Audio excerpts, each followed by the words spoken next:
যে আপনারা যতগুলি প্রতিষ্ঠান আছেন, আপনারা মাদক যারা ব্যবসায়ী তাদেরকে লিস্ট করে সমাজে প্রত্যেকটি এলাকায় টানিয়ে দিলে আপনার সমস্যা কোথায়? সামাজিকভাবে প্রতিরোধ করা তো তখন সুবিধা হতো যে এরা মাদক ব্যবসা। আমরা কিন্তু আজও পর্যন্ত সেই কার্যকর পদক্ষেপগুলি আমরা দেখি নাই। রাষ্ট্রের যে দায়িত্ব, সেই দায়িত্ব যথাযথভাবে পালন করা, রাষ্ট্রের আইন শৃঙ্খলা যেমন রক্ষা করা যেমন তাদের দায়িত্বের মধ্যে পড়ে, সমাজের অসঙ্গতি সৃষ্টি করার জন্য দায়ী যারা তাদেরকেও আইনের আওতায় আনাও কিন্তু দায়িত্বের মধ্যে পড়ে। আজকে সমাজের যে সর্বস্তরে যেভাবে আমাদের মাদকের কথা বলা হচ্ছে, কিশোর গ্যাংয়ের কথা বলা হচ্ছে, সামাজিক যে অনাচার বৃদ্ধি পেয়েছে, এই প্রতিরোধে সবচেয়ে বেশি কার্যকর ভূমিকা রাখার সুযোগ রয়েছে র্যাপিড অ্যাকশন ব্যাটালিয়নের। এটা তৈরি হয়েছিল এই কারণে। আজকে আমরা অনেকে মাদকের ব্যাপারটা এমন ভাবে আমরা কথা বলি, এখানে আসলে উভয় বিষয়ে আমাদের কথা বলার সুযোগ আছে, কিন্তু কে কোথায় কিভাবে গ্রহণ করবে সেটা হলো বিবেচ্য বিষয়।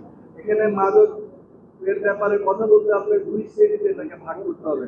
একটা হলো মাদক সেবী, আরেকটা হলো মাদক বিক্রেতা। এখানে সচেতনতার প্রয়োজন রয়েছে মাদক যারা সেবন করে তাদেরকে এখান থেকে বিরত রাখার জন্য, কিন্তু যারা মাদক বিক্রেতা তাদেরকে প্রতিরোধ করার দায়িত্ব কিন্তু রাষ্ট্রের যে সমস্ত প্রতিষ্ঠান রয়েছে তাদের কোনোভাবেই সচেতনতার দোহাই দিয়ে তাদেরকে তাদের কর্মকাণ্ড থেকে নিজেকে আড়াল করার বা সুযোগ কিন্তু এখানে নাই। অর্থাৎ যারা মাদক বিক্রেতা, আমরা বিভিন্ন সময় আইন শৃঙ্খলা কমিটির সঙ্গে আমরা বলেছি, পুলিশ প্রশাসনের কাছে অনুরোধ করেছিলাম যে আপনারা যতগুলি প্রতিষ্ঠান আছেন, আপনারা মাদক যারা ব্যবসায়ী তাদেরকে লিস্ট করে সমাজে প্রত্যেকটি এলাকায় টানিয়ে দিলে আপনার সমস্যা কোথায়? সামাজিকভাবে প্রতিরোধ করা তো তখন সুবিধা হতো যে এরা মাদক ব্যবসায়ী।